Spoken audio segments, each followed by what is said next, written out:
네, 우리 수요 예배 한 자리에 모이신 여러분들 예배 처음부터 끝까지 집중해서 잘 들으시기를 바랍니다. 먼저 우리 찬송가 500장 찬송 드리시겠습니다.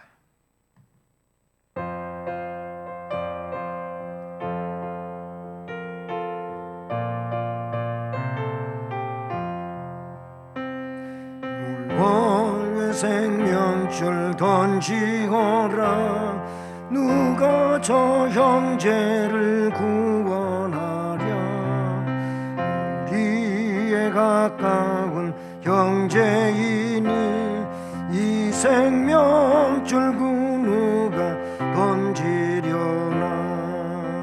생명줄 던져, 생명줄 던져, 물속에 빠져간다. 생명줄 던져, 생명줄 던져, 지금 곧 건지어라.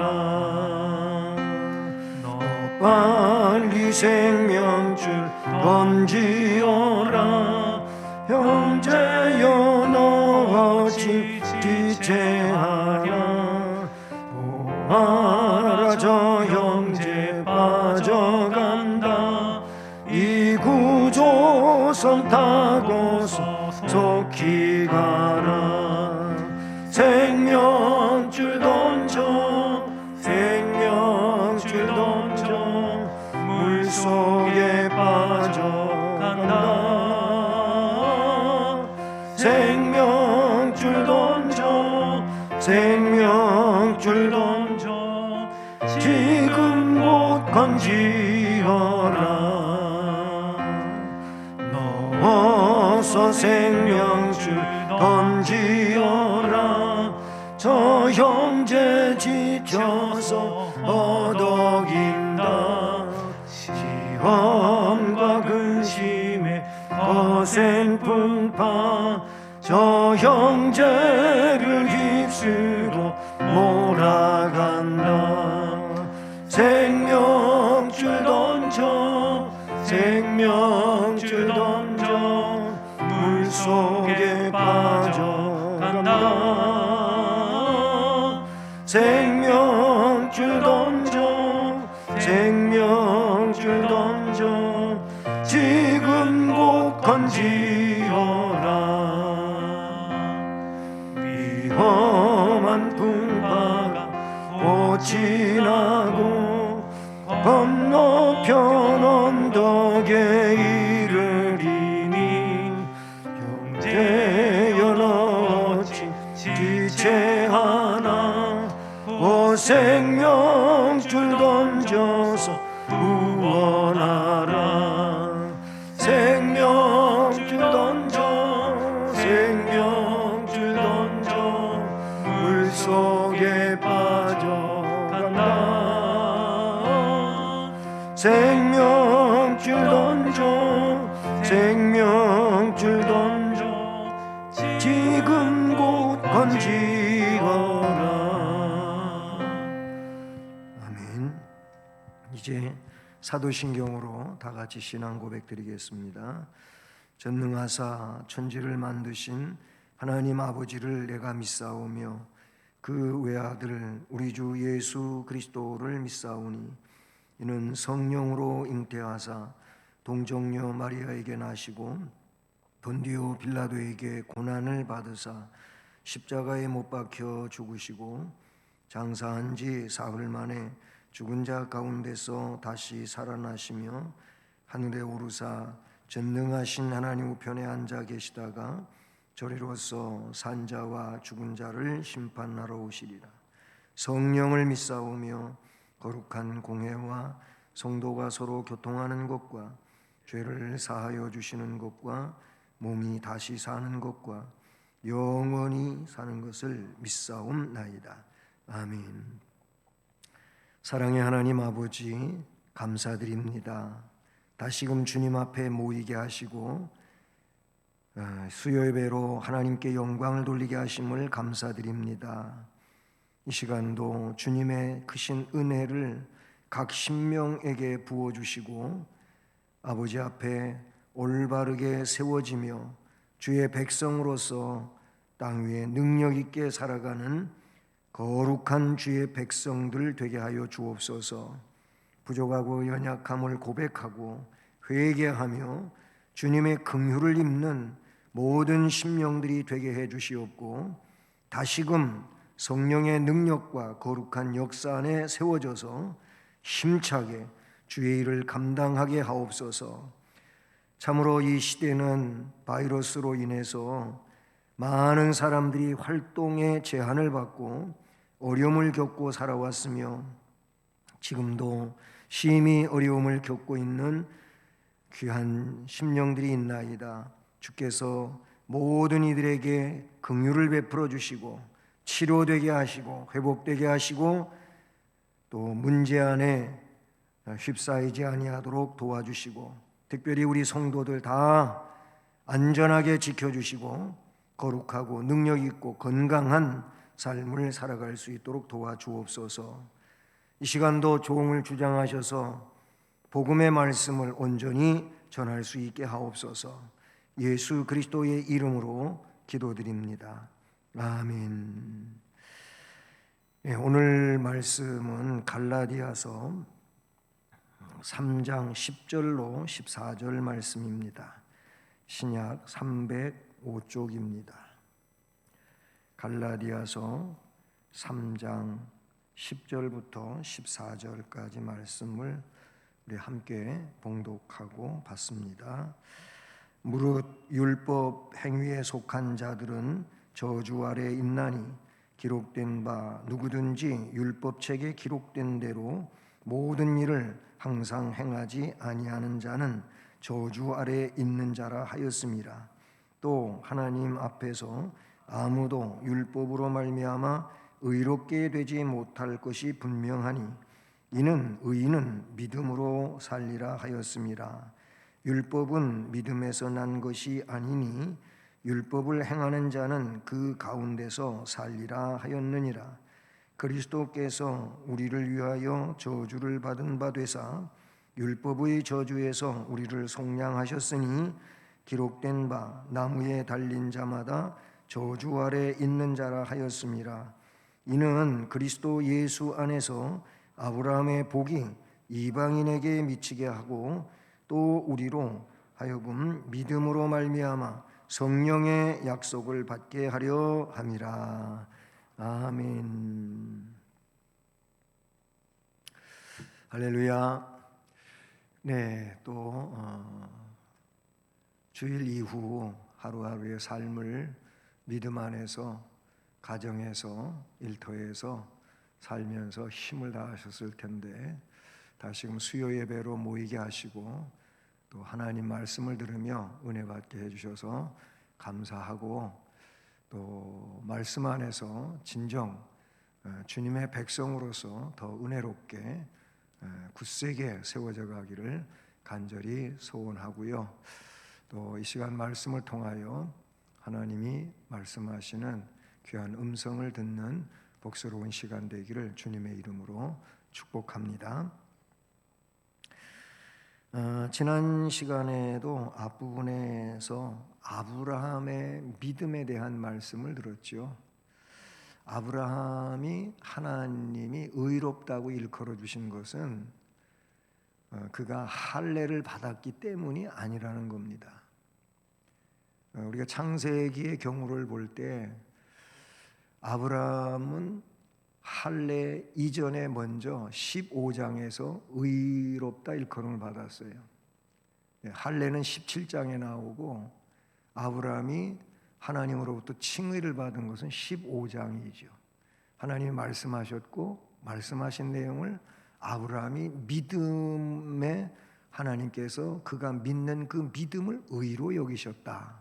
이렇게 15장에 나타내주고 그 의로워진 하나님의 백성의 외적 표시로 하나님 백성이라고 하는 외적 표시로 17장에서 할례를 시행하게 하지요.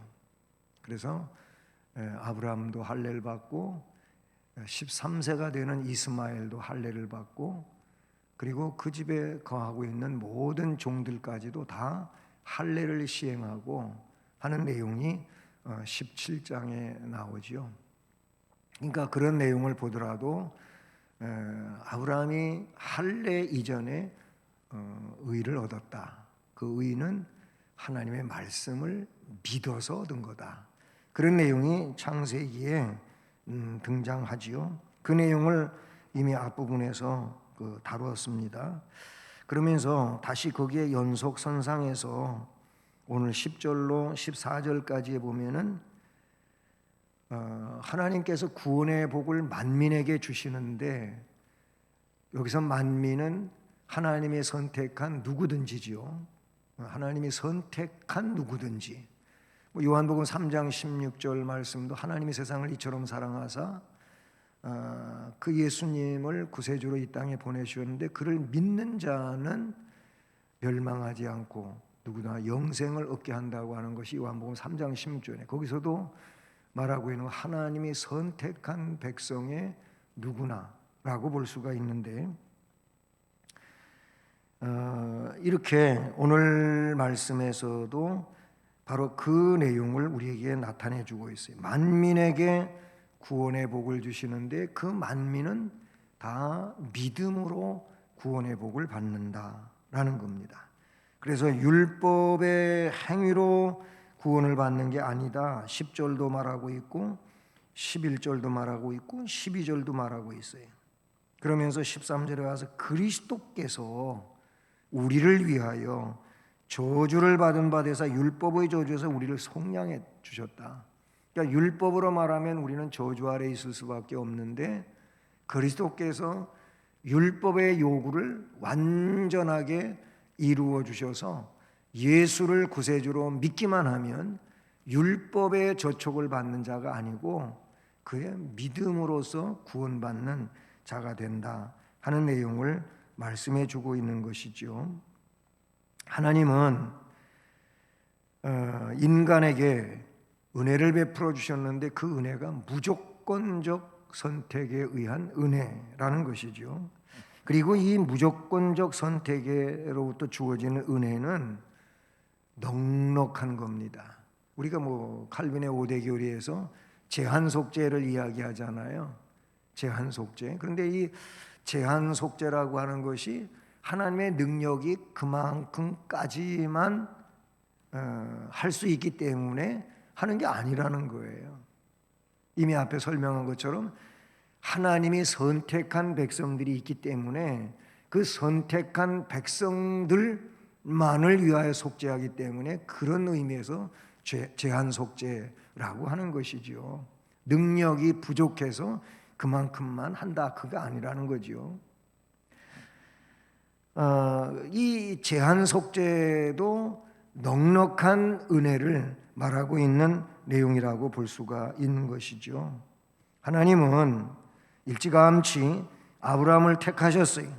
그리고 모든 믿는 자들의 조상으로 삼으셨어요. 그리고 영원하고 신실한 언약을 그에게 세우지요. 주일 예배에서도 말씀을 드렸지만은 하나님이 아브라함과 맺은 언약은 결국 생명의 언약이고 이것은 구원의 언약이고 한 그 내용을 우리가 깨달아야 될 줄로 믿습니다. 하나님은 이 언약에 근거해서 아브라함의 자손들인 그 후손 이스라엘 백성들에게 특별한 복을 주시지요. 그들의 하나님이 되어 영원한 복락을 누릴 가나안 땅으로 인도해 가신다는 겁니다. 그러나 하나님이 이스라엘에게 내리신 복은 그 이스라엘에게만 한정된 것이 아니라 분명코 이스라엘을 근거해서 이방으로 복음이 전파되어지는 내용을 성경이 말하고 있고 이미 바울을 통해서 갈라디아서 앞부분에서 그런 내용들을 잘 설명해 주셨다는 것이죠. 본문의 말씀도 하나님은 예수 그리스도를 통해 모든 사람이 아브라함에게 주신 하나님의 언약에 동참할 수 있도록 그렇게 하셨다는 것입니다. 그래서 오늘은 성부 하나님의 복, 성자 예수 그리스도의 복, 성령 하나님의 복, 이런 내용들을 살펴보려고 하는 것입니다. 자, 말씀을 먼저 이해를 해야 되겠죠. 그래서 율법의 행위에 속한 자들은 저주 아래 있다. 그것은 신명기 27장 26절 말씀의 내용을 인용해 오고 있는데, 기록된 바 누구든지 율법책에 기록된 대로 모든 일을 항상 행하지 아니하는 자는 저주 아래 있는 자라 하였습니다. 결국 율법의 내용을 가지고 의를 얻으려고 하는 사람은 율법을 다 지켜야 된다는 거예요. 뭐 몇 가지만 잘 지키면 되는 게 아니고 율법 전체를 다 지켜야 돼요. 예수님도 그런 말씀하셨잖아요. 율법을 뭐 다 잘 지키다가도 한 가지를 어기면 결국 율법을 다 어긴 것이 된다, 이렇게 말씀하셨잖아요. 결국 율법이라고 하는 것은 죄를 속량해 줄 수 있는 기능을 가지고 있는 게 아니고, 율법은 죄를 지적하는, 죄를 드러내는, 결국 죄에 대한 심판을 선언하는 게 율법이라고 볼 수 있어요. 바울 사도는 로마서에서 그것을 아주 분명하게 지적했는데, 율법의 기능, 율법의 역할은 죄를 속하는 게 아니고 죄를 드러내는 것, 죄를 깨닫게 해주는 거다, 이렇게 설명을 했잖아요.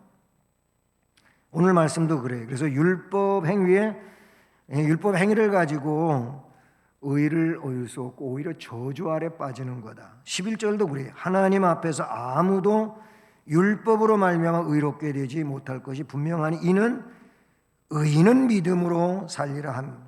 이건 하박국 2장 4절의 인용구고 로마서 1장 17절의 그 말씀을 그대로 바울 사도가 인용해서 우리가 의롭게 되는 것은 율법이 아니고 오직 믿음이다 라는 것을 가르쳐주고 있지요.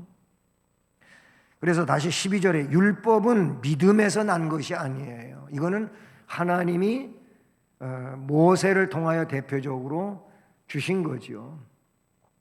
그러니까 그거는 하나님이 직접 계명으로 주신 거라고 볼 수가 있어요. 율법 믿음에서 난 것이 아니에요.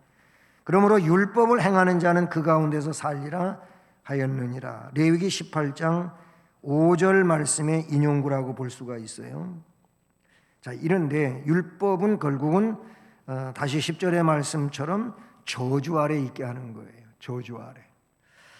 근데 이 저주 아래 그냥 머물러서 저주받도록 하나님이 하시지 않는다는 거예요. 그래서 성부 하나님은 그러면 어떻게 하셨는가? 광야를 떠돌며 이방 민족의 끊임없는 이 도전 속에 시달림을 받아야 하는 이스라엘에게 이제 영원히 안전하게 정착하여 삶을 누릴 수 있는 땅을 기업으로 주시기로 그렇게 약속을 하시죠. 그게 이제 처음에 아브라함에게 하신 거예요. 아브라함에게 말씀하실 때에도 지금 당장 말씀하셨는데 지금 당장 그 사건이 이루어지는 게 아니고 400년 동안 이방에 객이 되어 살다가 이 약속한 이 땅으로 돌아오게 된다, 그런 말씀을 하시잖아요. 때가 이르러서 이스라엘 온 백성들은 언약의 땅으로 인도되어지죠. 그런 과정을 이제 이루기 위해서 요셉이 등장하고 모세가 등장하고 이런 내용들이 나와요. 그러니까 요셉이라고 하는 그 사건도 보면 요셉의 개인적인 입장에서 보면은 얼마나 불행한지 몰라요. 나중이야 해피엔딩이지만은 얼마나 불행해요. 사랑받는 아들로서 있다가 갑작스럽게 그것도 형님들한테 인신매매 당해가지고 미디안 상인에게 은 20에 팔려가고, 그래서 노예 시장 가서 그 애굽의 시위대장인 보디발의 집에 팔려가잖아요. 결국 노예로 팔려가는 거예요. 형들이 팔아먹고 노예시장 가서 결국 보디발이 사가고, 거기까지만 하더라도 그래도 좀 낫지요. 근데 그 집에서 성실하게 종으로서 책무를 감당하며 살다가 주인한테 인정을 받고, 그래서 종이지만 대단한 그래도 그 위치에서 그 집에 집사같이 일을 해요.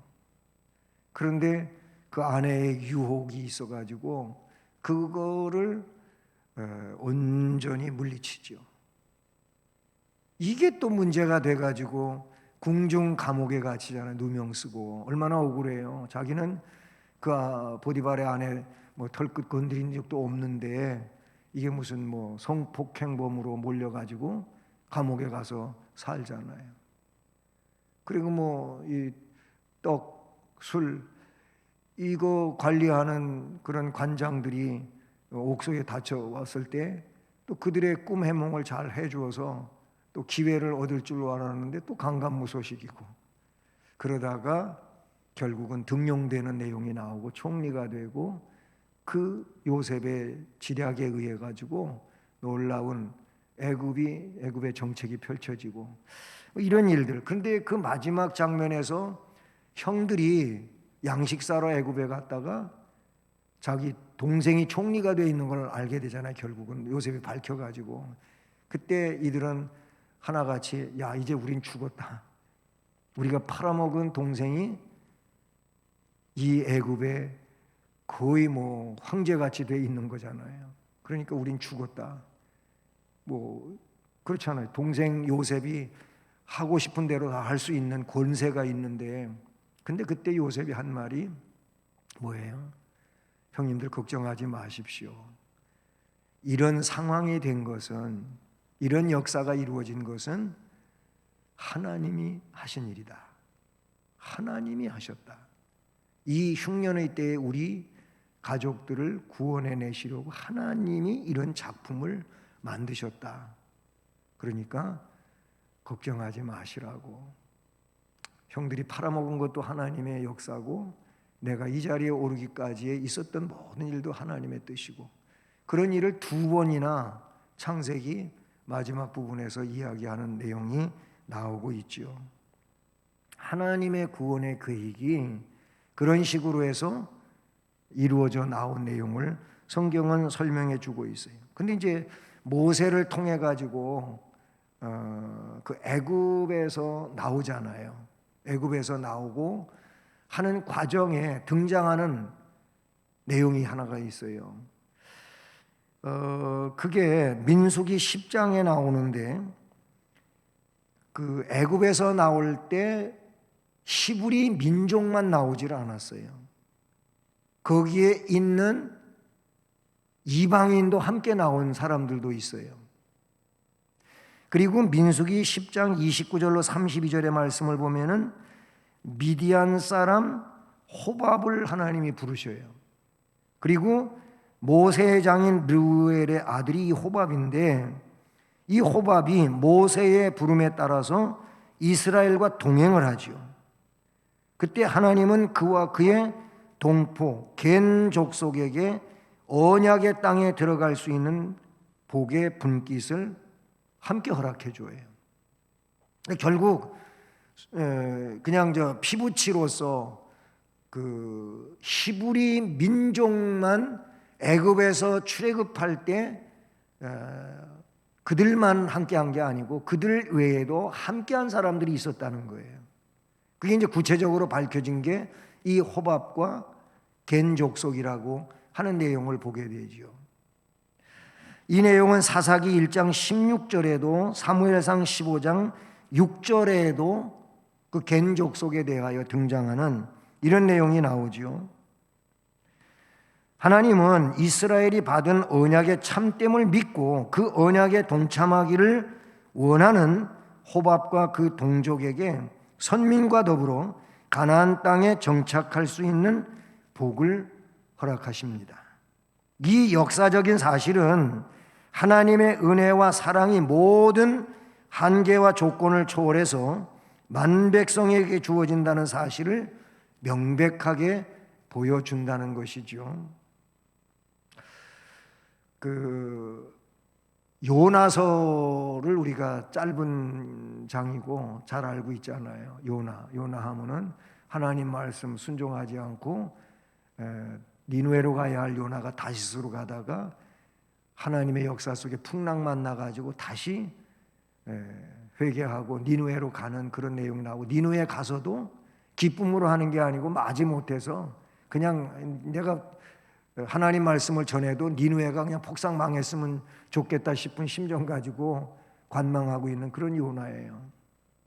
근데 그 마지막에서 요나가 박넝쿨을 너무 아끼고 사랑했어요. 왜냐하면 그 뜨거운 한낮에 시원하게 그늘을 지어주었기 때문에 그래요. 그런데 하나님이 벌레가 동원돼 가지고 그 밑둥을 갉아먹어서 그냥 뚝 잘라버리잖아요. 그럼 뭐 밑둥 잘렸으니 수분이 이 박넝쿨에 공급이 안 되니까 금방 시들고 말라가지고 그 뜨거운 대낮에 하루아침에 말라버리니까 요나가 그늘이 없어요. 그래서 원망하고 불평하잖아. 이 박넝쿨을 그렇게 만들어놨다고. 그때 하나님이 하신 말씀이, 야, 너는 하루아침에 났다가 하루아침에 없어지는 박넝쿨도 그렇게 아끼고 그러는데 이 니누에 성에는 내가 아끼는 사람들이 10만 명이나 넘고 짐승들도 많은데 어떻게 내가 여기를 안 아끼겠냐 하는 내용을 말해요. 그래서 요나서의 대표적인 내용은 뭐냐면 이방인 사랑 혹은 구원 문제예요. 그래서 이 구약에 여러 군데가 그런 데가 있지만 특별히 요나서는 이방 전도에 대한 것이 벌써 기획되어져 있는 내용을 말하고 있다, 그런 얘기죠. 이게 성부 하나님이 구원을 위해서 역사하신 복들이에요. 그렇죠. 우리도 이방인이고 만인 가운데 우리를 하나님께서 일찌감치 예정하시고 선택하시고 불러내시고 우리의 시대 가운데서 하나님 백성으로 소속되어 예수를 구세주로 믿고 신앙으로 살게 하시고, 여러분 이게 하나님 은혜라는 거예요. 그런가 하면 성자 예수 그리스도께서 만민에게 구원의 복을 주셨는데 예수 그리스도는 더 구체적이잖아요. 그렇죠? 그래서 주님이 말씀하셨어요. 유대인들은 죄인들하고 상종을 안 하잖아요. 그들이 말하는 죄인들이라고 하는 것은 세리, 창녀, 그 다음에 이방인, 이거는 상대할 수 없는 존재들이잖아요. 근데 예수님이 오셔가지고 세리 마태도 제자로 부르시고, 그렇죠? 그런가 하면은 간음하다가 현장에서 붙들린 여인들 데리고 왔을 때 예수님한테 재판을 요청하잖아요.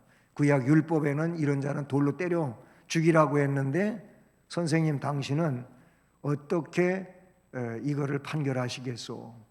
라고 하셨을 때 예수님이 뭔가 주저앉아서 글씨를 쓰다가 다시 일어나 가지고 죄가 없다고 생각하는 사람이 돌을 들어서 때려라. 그리고 또 글씨를 쓰시니까 어른으로부터 시작해 가지고 거기에 있었던 젊은이까지 다 없어졌어요. 그 여인하고 예수님만 남았죠. 결국 뭔 얘기를 하냐면은 창녀에게도 접근하셨어요. 요한복음 4장에 그 사마리아 수가성 우물가에서도 사마리아 여인도 동네의 죄인인 한 여인이에요. 동네 사람들한테 항상 손가락질 당하고 사람 취급 못 받고 하는 그 여인이었어요. 그래서 사람들이 물 길러 오는 시간이 아닌 대낮에 그때 물 길러 오고 사람들 눈길 피해가지고 그런 여인이에요. 근데 그에게 영생의 메시지를 주잖아요. 이 여인이 복음을 받고 동네에 뛰어들어가서 물동이도 버려두고 동네에 뛰어들어가서 동네 사람 전도하죠. 그전에는 동네 사람들한테 나타나기를 꺼려하고 그랬던 여인인데 그 안에 생명의 복음이 들어가니까 동네 사람들한테 나타나서 메시아를 만났다. 와서 봐라. 저 여자가 정신이 이상해졌다고 그러나 이 여인은 강권해서 동네 사람들이 나와서 예수님 만나자니, 그리고 동네 안으로 예수님을 불려들여서 복음을 듣고 한 내용이 나와요. 뭐 그것뿐만입니까? 뭐 세리가 자기 집에 초대했을 때에도 그때에도 들어가셔서 같이 식사하시고, 이런 얘기 때문에 유대인들이 한 얘기가 있어요. 이게 뭐 메시아라고 하고 대단한 선지자 같이 생각했는데 알고 보니까 막 죄인들하고 같이 밥이나 먹고 저들하고 어울리고, 틀려서 이 정도지요. 그때 예수님이 하신 말씀이 내가 세상에 의인을 부르러 온 게 아니고 죄인을 부르러 왔다, 그 말씀을 하시죠. 네? 의사는 건강한 사람에게 필요 없고 질병이 있는 사람에게 필요한 것처럼 나는 죄인에게 필요한 존재다, 이 말씀을 하시죠. 이게 뭐예요?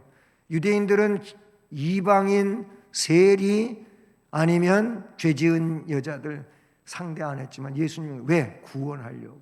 이건 뭘 이야기하는 거냐면은 만민에게 구원의 복음을 전하는 것을 가르쳐 준 거라, 그런 얘기죠.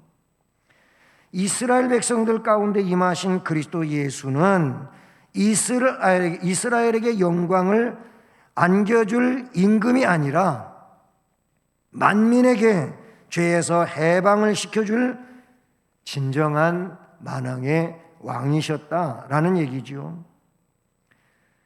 그래서 그 예수님을 구세주로 영접하는 자들은 예수 그리스도에게 진정코 구주로 고백하고 그 예수님을 경배하고 섬기게 되어 있는 것이죠. 이렇게 하나님이 언약의 징표로 이스라엘에게 주셨던 율법과 계명에 의해 정죄받았던 무수한 사람들이 예수 그리스도를 바라봄으로 구속함을 얻게 된 것입니다. 그 내용을 오늘 13절에서 앞에 그 10절로 12절까지는 율법으로는 안 되는데 13절에서 그리스도께서 우리를 위하여 저주를 담당하셨어요. 이사야 53장에 있는 것처럼 예수님이 이 땅에 오셔서 질고를 지고 우리 짐을 담당해 주셨잖아요. 뭐 전도부 구활에서는 그 말씀을 우리는 다 양 같아서 그릇 행하여 각각 자기의 길로 갔지만은 여호와께서는 우리들의 죄악을 그분에게 담당시켰다, 이 말, 그게 뭐예요? 그걸 설명할 때 거기서 담당이라고 하는 것은 상업적인 용어로 테텔레스타이라고 그러잖아요. 이게 상업적인 용어예요. 그 뭐예요? 원하는 값을 다 지불해 줬다 이거예요. 그 대가를 지불해 줬다, 이 뜻이거든요. 우리의 죄값을 예수님이 십자가에서 다 지불하신 거예요. 그 내용이거든요. 우리를 위하여 저주를 받은 바 되사 율법의 저주, 그 율법의 저주에서 우리를 속량하셨으니 기록된 바 나무에 달린 자마다 저주 아래 있는 자라 하였습니다. 신명기 21장 23절 인용구지요. 예수님 십자가 나무에 달려 돌아가신 거, 그거는 대속 제물로서의 그런 희생이라고 하는 걸 가리키고 있는 것이죠. 자, 그럼 그리스도의 은혜는 자신을 십자가에 못 박아 대속의 피를 흘리심으로 그 피를, 나의 죄를 씻어주기 위한 것으로 믿는 자들에게는 구원의 선물이 주어진다는 게 성자 예수 그리스도의 복이죠. 이거는 놀라운 겁니다. 제가 저는 이제 강원도 철원에 3학년 때 이사를 가서 초등학교 3학년 때 이사를 갔거든요. 그때가 62년도 그때예요. 그러니까 그때 갔는데 제가 교회 나가게 된 바로 그 철원 감리교회 울타리가 있고 위에 마을로 올라가는 길이 있고 바로 우리 집이에요. 우리가 사는 집이에요. 교회 옆에 사는 거예요. 길 건너 옆에 사는 거예요. 길도 뭐 옛날 길로 말하면 차도 못 다니는 그런 좁은 길이에요. 근데 거기 살았어요. 근데 난생 처음 이제 교회를 보게 된 거예요. 그때 제가 강원도 이쪽 원주, 횡성, 홍천 이쪽에 살 때에는 교회 옆에 살아보질 못해 교회를 몰랐어요. 초등학교 3학년 때 이사를 가가지고 교회 옆에 살다가 그때 구정을 지나고 바로 이사를 갔는데 뭐 보통 그러면은 빠르면 1월이고 좀 늦으면 2월이잖아요. 그때부터 교회 종소리를 들으면서 한 거예요. 그 종은 지금도 심볼로 그 예배당 앞에다 설치해 놨어요. 그 교회는요. 예배당이 이제 옛날 예배당도 있고 새로 진 예배당도 있고 굉장히 커요. 시골 교회 치고는. 그리고 뭐 교인 한 700여 명 지금은 된다고 하니까 시골의 큰 교회잖아요. 근데 그 종의 심볼, 그 종소리를 그때부터 들으면서 사는 거예요. 새벽에도 듣고 또 주일날 낮에 혹은 수요일 저녁에 그 종소리를 들으면서 살다가 여름 성경학교 때 학교 방학하고 여름 성경학교 때 교회를 간 거예요. 네? 그때부터 이렇게 교회 생활을 하게 되었는데 저는 그 과정이 하나님의 인도하심이라고 생각해요. 뭐 철원까지 이사 가게 된 게 뭐 재산이 많은 건 아니었지만 어쨌든 아버님이 뭐 남한테 이 말에 속아가지고 이제 저 강원도 동해 속초나 이런 데 가서 차로다가 건어물 있잖아요. 건어물 그거 한 차씩에다가 이쪽 서울 큰 시장에 갔다가 이제 도매로 넘기는 그 장사를 하게 된 거예요. 아버님이 이제 땅 팔고 그래갖고 돈을 대고 했는데 한 번 해고서 다 도둑 맞았어요. 도둑 맞으니 사기 당해가지고 다 뺏겼어요. 그러다 보니까 뭐 또 나머지 있는 재산 또 팔고 그래가지고 결국 재산이 다 날아가 버린 거예요. 뭐 먹고 살 게 없으니까 강원도 철원에서 그래도 갑부로 살고 있는 인척이 있었어요. 아버님 사촌이죠. 사촌 여동생이 있어가지고 거기 그 부잣집이니까 글로 가서 거기서 근거해 갖고 살게 된 거거든요. 근데 그게 어떻게 보면 하나님의 아브라함을 갈대아의 우르에서 불러내듯 저를 불러내신 거예요. 교회 옆으로다가. 그래서 예수 믿게 된 거예요. 우여곡절이 많이 있지만 제가 중학교 때 결국 가족이 다 교회 나오게 됐고요. 한 명 한 명 교회 나오다가 나중에 이렇게 나오게 됐어요.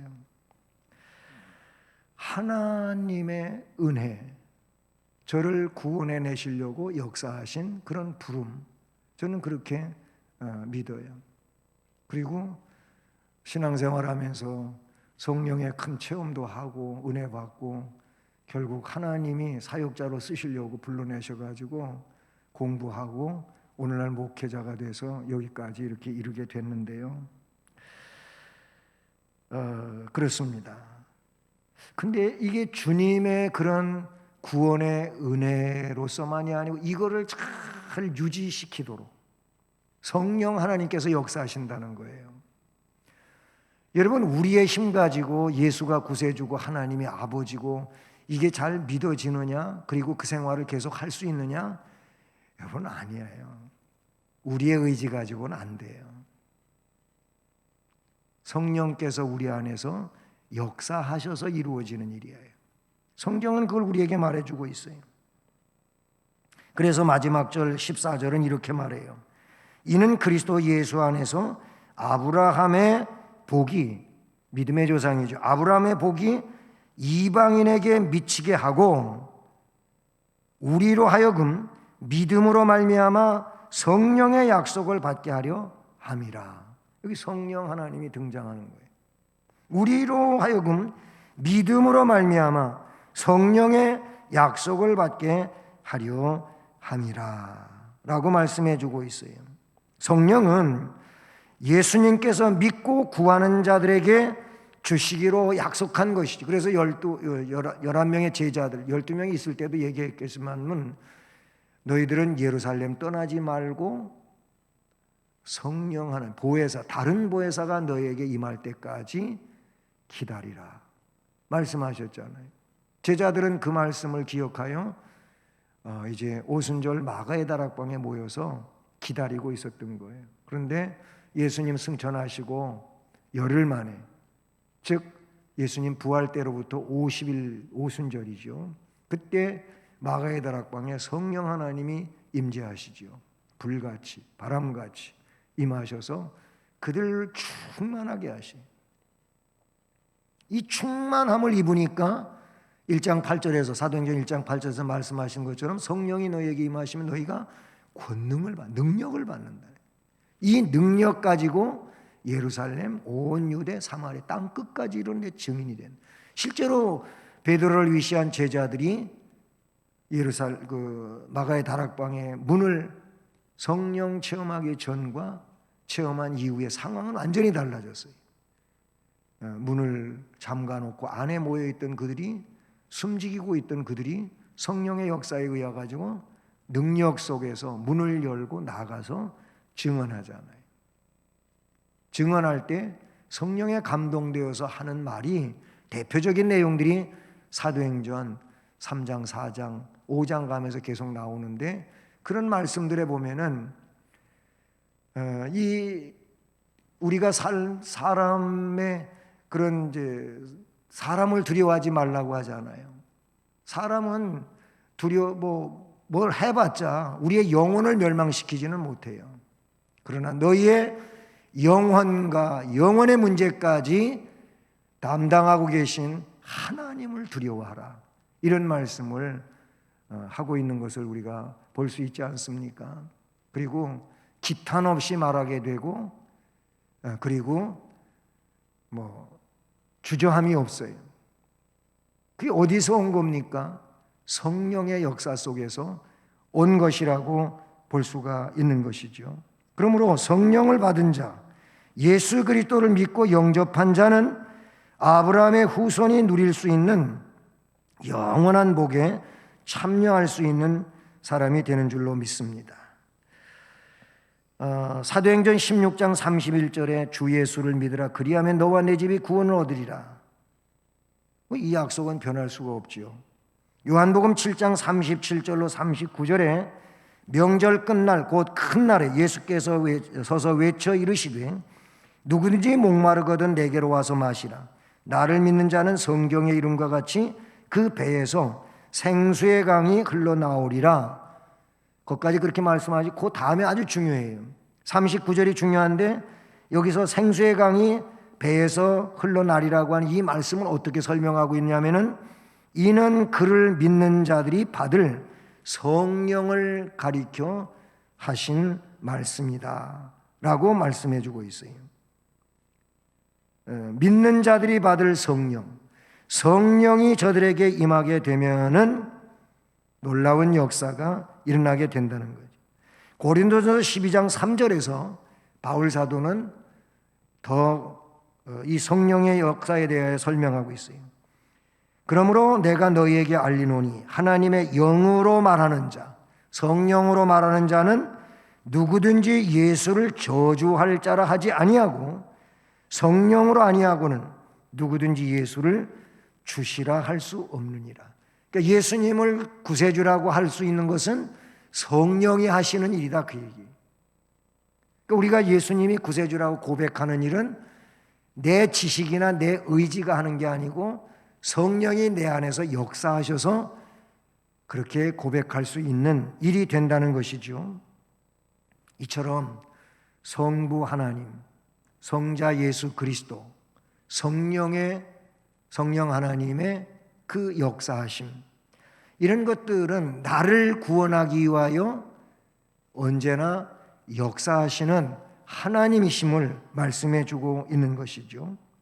사랑하는 성도 여러분, 우리는 성부, 성자, 성령 하나님의 복을 받은 자들입니다.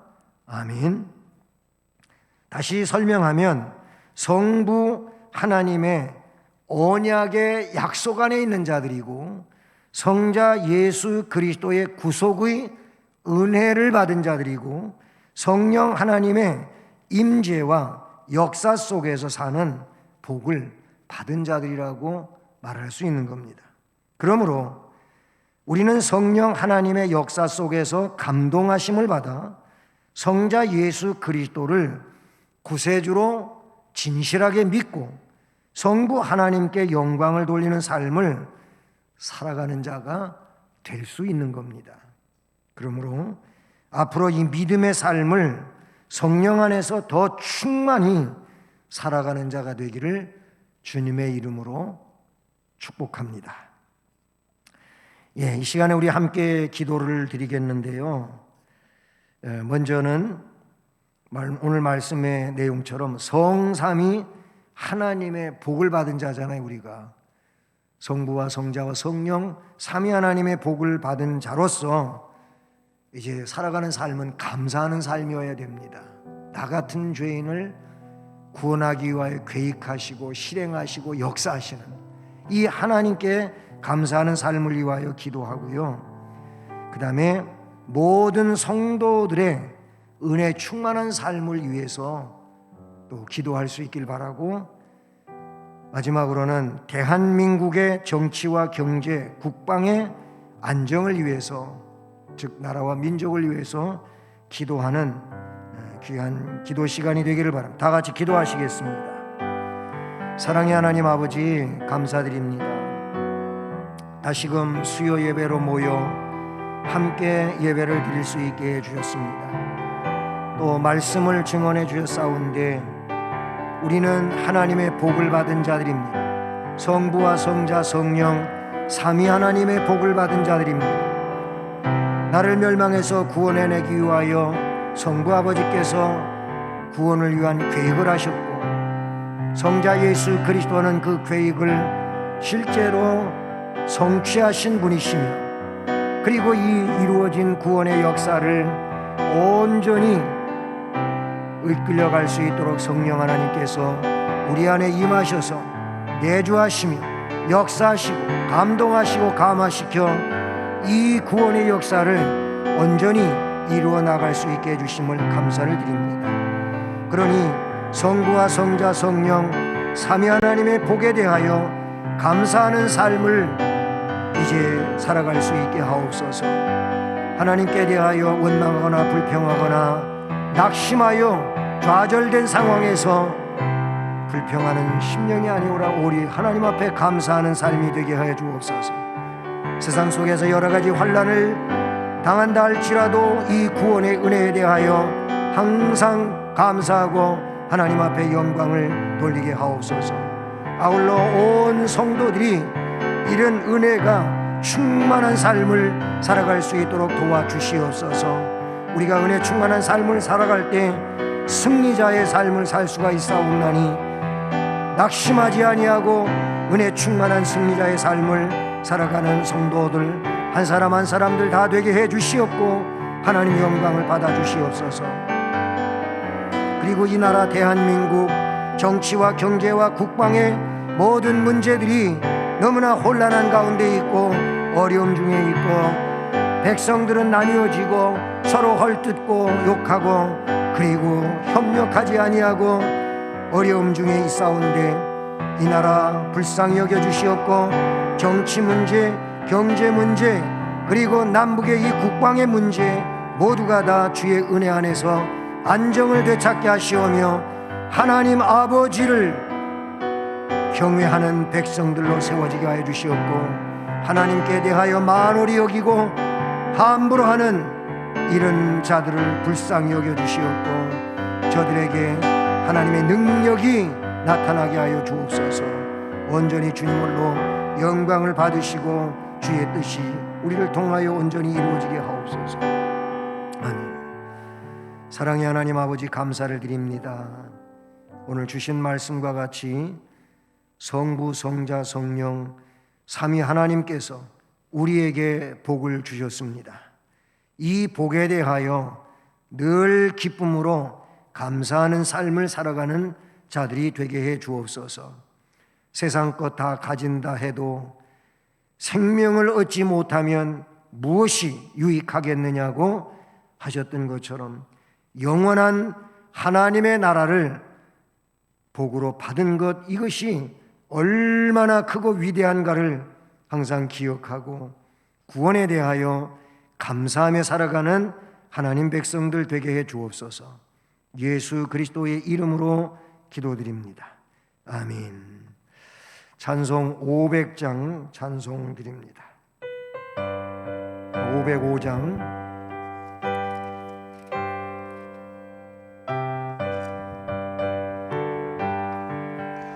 온 세상 위하여 나 복음 전하리. 만 백성 모두 나와서 주 말씀 들으라. 재중에 빠져서 헤매는 자들아, 주님의 음성 듣고서 너 구원받으라. 전하고 기도해 매일 증인 되리라. 세상 모든 사람 다 듣고 그 사랑 알도록 온 세상 위하여 이 복음 전하리. 저죄인 회개하고서 주 예수 믿으라.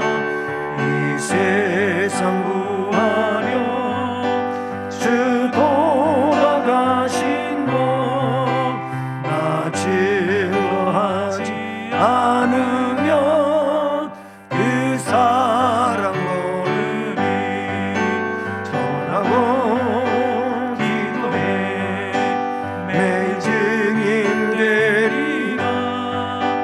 세상 모든 사람 다 듣고 그 사랑 알도록 온 세상 위하여 은혜 임하니. 주 예수 이름 힘입어 이 복음 전하자.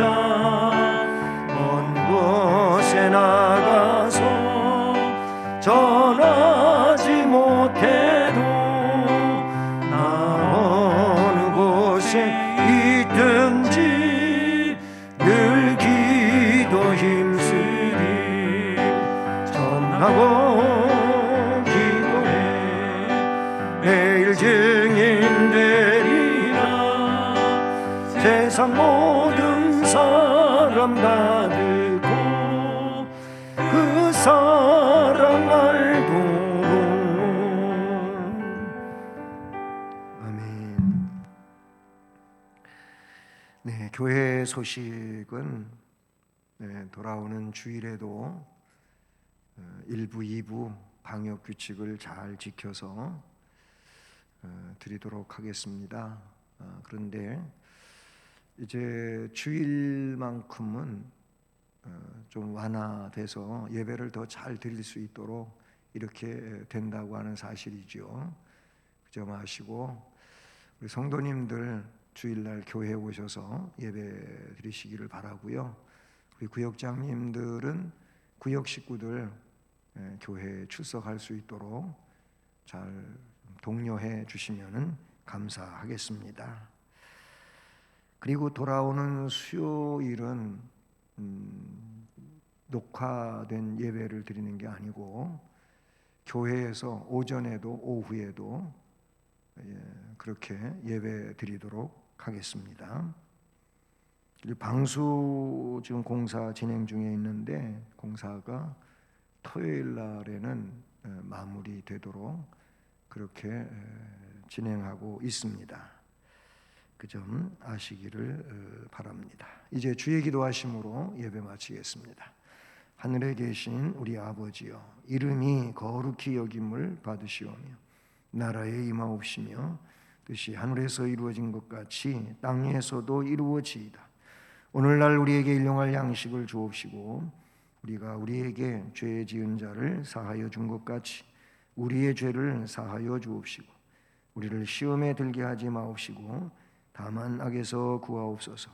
대개 나라와 권세와 영광이 아버지께 영원히 있사옵나이다. 아멘.